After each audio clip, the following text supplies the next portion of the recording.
What happened when Fleischer Studios became famous studios? Imagine a studio that brought to life some of the most beloved cartoon characters of the early 20th century.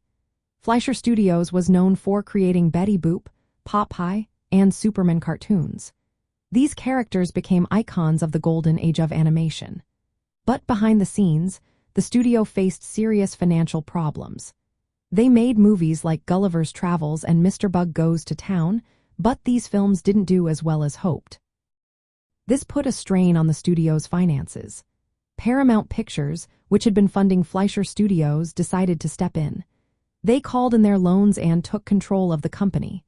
The Fleischer brothers, who had run the studio, lost their control over the business. In 1941, Paramount officially bought Fleischer Studios.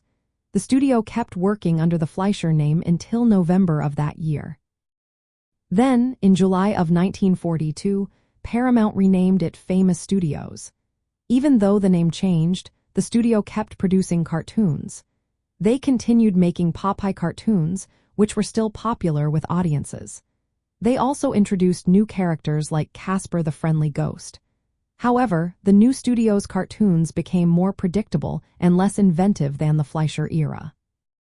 The style shifted from the creative, experimental approach of the Fleischer brothers to a more standard way of making cartoons.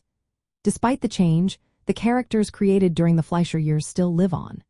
Betty Boop, for example, is now managed by Max Fleischer's grandson, Mark Fleischer. The Superman cartoons were eventually bought by Warner Brothers, and Popeye's cartoons are owned by Turner Entertainment. So, when Fleischer Studios became Famous Studios, it marked a turning point. The original creative spirit was replaced by a more routine production process. Still, the characters and cartoons from both eras remain part of animation history. This transition shows how even the most famous studios can change due to financial struggles and corporate decisions. But the legacy of those classic cartoons continues to entertain audiences today.